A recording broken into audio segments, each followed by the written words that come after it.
नमस्कार दोस्तों, स्वागत है आपका आज के हमारे इस वीडियो में। आज हम देखने जा रहे हैं रीजनिंग प्रैक्टिस सेट 1, जिसमें आज हम देखेंगे डीएड अथवा बीएड 2025 में आने वाले मोस्ट आईएमपी क्वेश्चन को।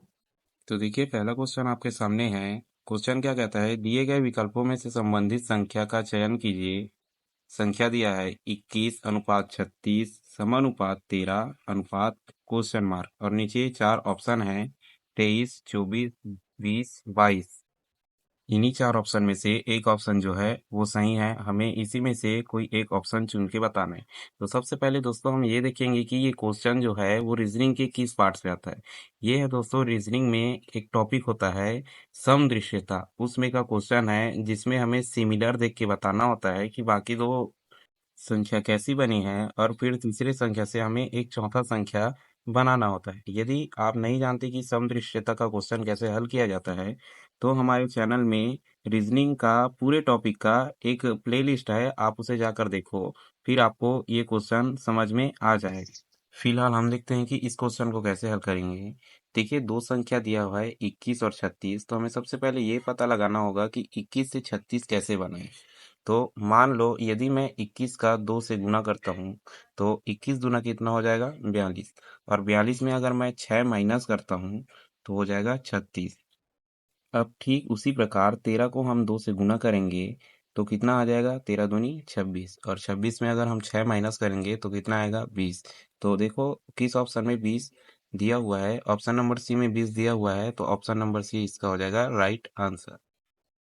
अब देखिए, क्वेश्चन नंबर 2 आपके सामने है। क्वेश्चन नंबर 2 क्या कहता है, उस सही विकल्प को चुनिए जो निम्नलिखित श्रृंखला को पूरा करेगा। श्रृंखला दिया हुआ है 4, 8, 12, 24, 18 और क्वेश्चन मार्क। सबसे पहले हम ये जानते हैं कि ये क्वेश्चन रीजनिंग के किस टॉपिक से है। ये है अंक श्रेणी का क्वेश्चन। यदि आप अंक श्रेणी के बारे में कुछ नहीं जानते तो प्लेलिस्ट में हमारा वीडियो है, जाके देखिए, आपको समझ आ जाएगा।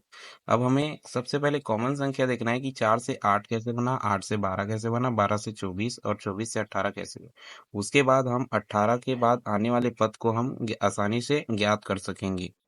सबसे पहले देखते हैं कि 4 से 8 कैसे बना। यदि हम 4 में 4 और जोड़ दें तो 8 हो जाएगा, 8 में 4 और जोड़े तो 12 हो जाएगा, लेकिन यदि हम 12 में 4 जोड़े तो 16 होगा, 24 नहीं आ रहा, मतलब ये वाला लॉजिक हो जाएगा हमारा गलत।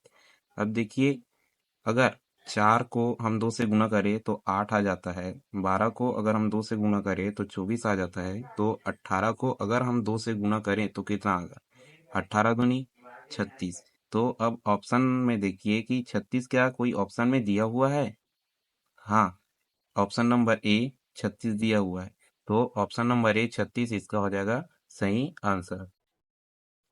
अब देखिए, क्वेश्चन नंबर 3 आपके सामने दिया हुआ है। क्वेश्चन क्या कहता है, रिक्त स्थानों की पूर्ति कीजिए, और कुछ अल्फाबेट हमें दिए हुए हैं, WTFS ब्लैंक TWS, और नीचे 4 ऑप्शन दिया हुआ है SMMHSTMT। तो ऊपर के जो अल्फाबेट दिए हुए हैं हमें उन्हें देख कर बताना है कि उस जो ब्लैंक में क्या आएगा। देखिए, सबसे पहले तो आपको ये पता होना चाहिए कि ये क्वेश्चन जो है वो रीजनिंग के किस टॉपिक से है। ये क्वेश्चन जो है वो रीजनिंग के अक्षर श्रेणी के टॉपिक से है। अगर आपको टॉपिक पता होगा, क्वेश्चन को देखते ही आपको समझ में आ जाएगा कि ये इस टॉपिक का क्वेश्चन है और ऐसे हल किया जाता है।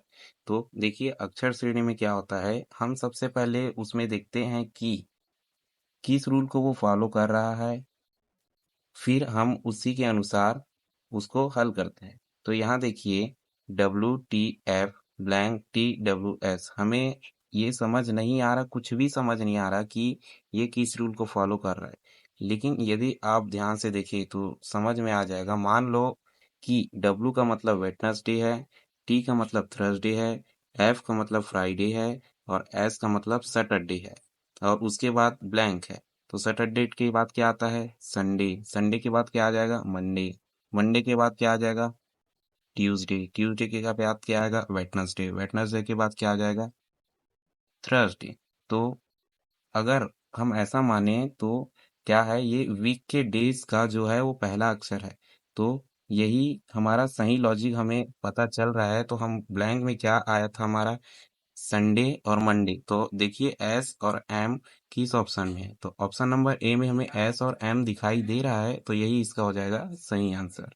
और यदि आप हमारे वीडियो में पहली बार आए हैं तो हमारे चैनल को सब्सक्राइब कर लें, जिससे आपको और प्रैक्टिस सेट मिलता रहेगा, जिससे आपकी 2025 टीएट अथवा बीएड की तैयारी हो जाएगी एकदम जबरदस्त। तो अब देखिए क्वेश्चन नंबर 4 क्या कहता है, दिए गए विकल्पों में से विषम को चुनिए और नीचे 4 ऑप्शन दिया हुआ है। Option number A 2:5, option number B 4:18, option number C 6:39, option number D 8:66। देखिए अगर आप एग्जाम में ऐसे क्वेश्चन को पहली बार देखोगे तो आप कंफ्यूज हो जाओगे कि क्वेश्चन में तो कुछ दिया ही नहीं है और 4 ऑप्शन दिए हैं, इसको हम कैसे हल करेंगे। तो देखिए सबसे पहले आपको पता होना चाहिए कि ये क्वेश्चन जो है वो किस टॉपिक से आया हुआ है, तब आपको पता चलेगा कि इस क्वेश्चन को कैसे हल किया जाता है। हमारी चैनल पर रीजनिंग का पूरा टॉपिक वाइज एक प्लेलिस्ट है, आप इस वीडियो के बाद उसे जाके देखना। आपको हर टॉपिक का सॉल्यूशन कैसे किया जाता है आसानी से आपको समझ में आ जाएगा। फिर आपके लिए इन सब क्वेश्चन को बनाना एकदम आसान हो जाएगा। तो इस प्रकार के क्वेश्चन को हम किस टॉपिक में देखते हैं, ये क्वेश्चन आता है हमारे विषमता की पहचान वाले टॉपिक से आता है, जो रीजनिंग का एक महत्वपूर्ण टॉपिक है।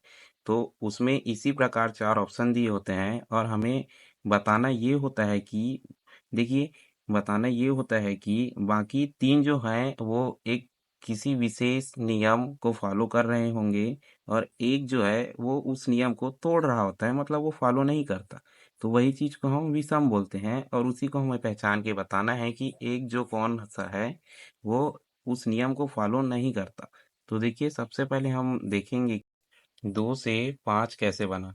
तो मान लो कि हम अगर 2 का स्क्वायर करें तो 2 का स्क्वायर क्या हो जाएगा, 2 दूनी 4 और +1 हम अगर करते हैं तो 5 आ जाता है। तो इस प्रकार हमें ऑप्शन नंबर ए में 5 प्राप्त हुआ।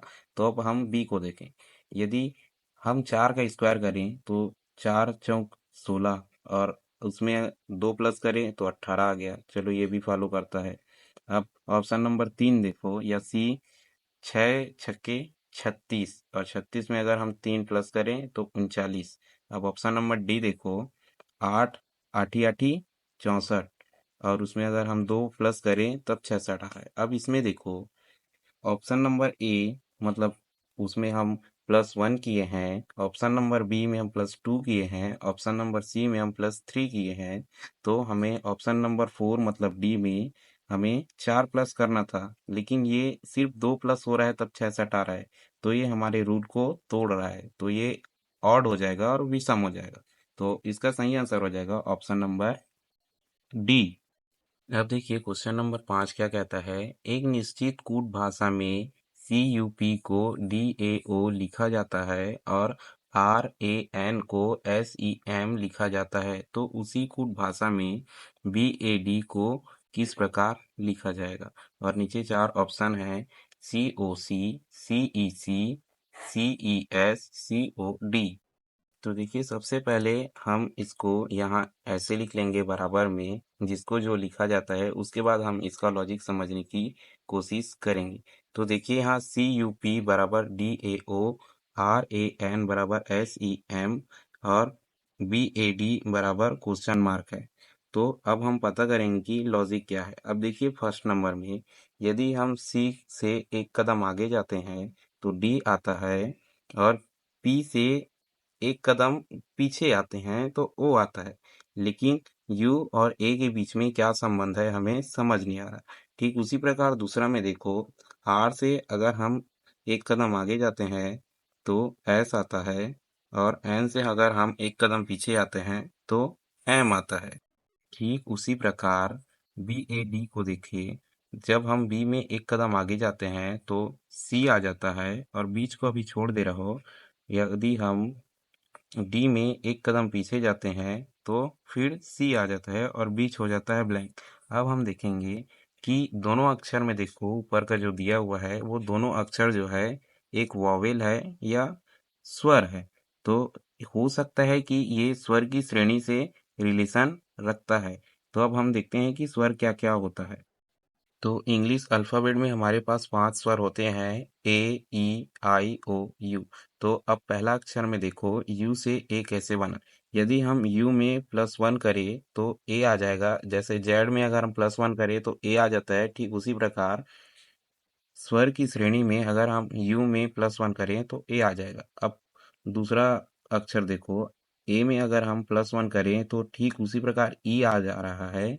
अगर हम बैड में ए है तो ए में अगर हम +1 करेंगे तो ई आ जाएगा। तो इसका फाइनल अक्षर हो जाएगा सी ई सी। तो देखो इस प्रकार का ऑप्शन किस ऑप्शन में दिखाई दे रहा है। ऑप्शन नंबर बी इसका हो जाएगा राइट आंसर। अब देखिए एक और क्वेश्चन आपके सामने है। क्वेश्चन क्या कहता है, ए की रैंक ऊपर से 15वीं है और कक्षा में कुल 40 छात्र हैं। कक्षा में ए नीचे से कौन सी रैंक में होगा? और 4 ऑप्शन है 25, 27, 24, 26। देखिए इस प्रकार को क्वेश्चन हम कैसे हल करेंगे, ये बहुत ही आसान होता है, लेकिन कई लोग जो होते हैं वो इसी प्रकार के क्वेश्चन में कंफ्यूज हो जाते हैं और तुक्का लगा के आ जाते हैं, जिससे उनका आंसर हो जाता है गलत। तो देखिए इस प्रकार के क्वेश्चन को कैसे हल किया जाता है। सबसे पहले हम यहाँ एक लाइन खींचेंगे और 15 लिख देंगे, क्योंकि ए जो है वो 15 नंबर में है। इसका मतलब क्या हुआ कि ऊपर जो है वो 14 लोग हैं। अब हम नीचे देखेंगे कि कितने लोग हैं। यदि हम 40 में 15 घटाते हैं तो हमारे पास आता है 25। इसका मतलब यहाँ नीचे 25 लोग हैं। अब हम +1 करेंगे, क्योंकि ये जो है वो 15 रंग में है, लेकिन इन नीचे के 25 लोगों में उनकी गिनती नहीं है। तो यदि हम 25 में एक प्लस करते हैं तो आ जाता है हमारा आंसर 26। और ऑप्शन नंबर 26 किस ऑप्शन में दिया हुआ है? Option number D. तो ऑप्शन नंबर डी इसका हो जाएगा राइट आंसर। तो देखिए एक और क्वेश्चन आपके सामने है। क्वेश्चन क्या कहता है, वृत्तों की संख्या ज्ञात कीजिए। नीचे 4 ऑप्शन है, वृत्त का चित्र दिया हुआ है। तो चलिए हम चित्र में वृत्त को गिनते हैं। 1, 2, 3, 4, 5, 6, 7, 8, 9, 10, 11, 12, 13। तो यहाँ टोटल 13 वृत्त है। ऑप्शन नंबर सी में 13 ऑप्शन दिया हुआ है, तो ऑप्शन नंबर सी हो जाएगा इसका राइट आंसर। अब देखिए एक और क्वेश्चन दिया हुआ है, यदि 72 गुणित 19 बराबर 23, 13 गुणित 48 बराबर 35, 16 गुणित 43 बराबर 18, 39 गुणित 22 बराबर क्वेश्चन मार्क। नीचे 4 ऑप्शन है 45, 31, 47 और 98। अब क्वेश्चन को ध्यान से देखो, यदि हम 72 गुणित 19 करते हैं तो हमारा कुछ बड़ा अंक आएगा। इतना छोटा अंक 23 तो नहीं आएगा। इसका मतलब हमें इनके 20 तो गुना बिल्कुल भी नहीं करना है। इसके अंदर जो है वो कुछ और लॉजिक छुपा हुआ है। यदि अब मान लो 72 में हम 7 और 2 को अलग अलग तोड़ते हैं और दोनों के बीच गुना कर देते हैं तो क्या आएगा हमारा? 7 दूनी हो जाएगा 14। और 19 को ठीक उसी प्रकार तोड़ के 1 और 9 के बीच अगर हम गुना करते हैं तो क्या होगा? 9 हो जाएगा। और यदि हम 14 और 9 को जोड़े तब हमारा 23 आ रहा है। अब ठीक इसी प्रकार हम बाकी संख्या को करके देखते हैं। यदि 1 और 3 के बीच गुणा करें तो 3 आ गया। और 4 और 8 के बीच गुणा करें तो क्या आएगा? 8 चौक 32, और उसमें अगर हम 3 जोड़ दें तो आ जाएगा 35। ठीक उसी प्रकार 1 और 6 के बीच अगर हम गुणा करें तो क्या आएगा? 6। 4 और 3 के बीच गुणा करें तो 4 तिया 12 और 6 18। तो ठीक उसी प्रकार हम 39 और 22 के साथ करेंगे। यदि हम 3 और 9 के बीच गुणा करें तो क्या आएगा? 9 तिया 27 और 2 दूनी 4। तो 27 और 4 क्या हो जाएगा? 31। देखो 31 कौन से ऑप्शन में है? ऑप्शन नंबर बी में 31 है, तो 31 इसका हो जाएगा सही आंसर। तो ये था दोस्तों हमारे प्रैक्टिस सेट 1 का मोस्ट इम्पॉर्टेंट क्वेश्चन, जो डीएड अथवा बीएड 2025 के लिए बहुत महत्वपूर्ण है। अगर आप इसी प्रकार का वीडियो और देखना चाहते हैं, इसी प्रकार का सेट और हल करना चाहते हैं, तो हमारे चैनल को सब्सक्राइब करें, वीडियो को लाइक करें और अपने दोस्तों के साथ शेयर करें। धन्यवाद।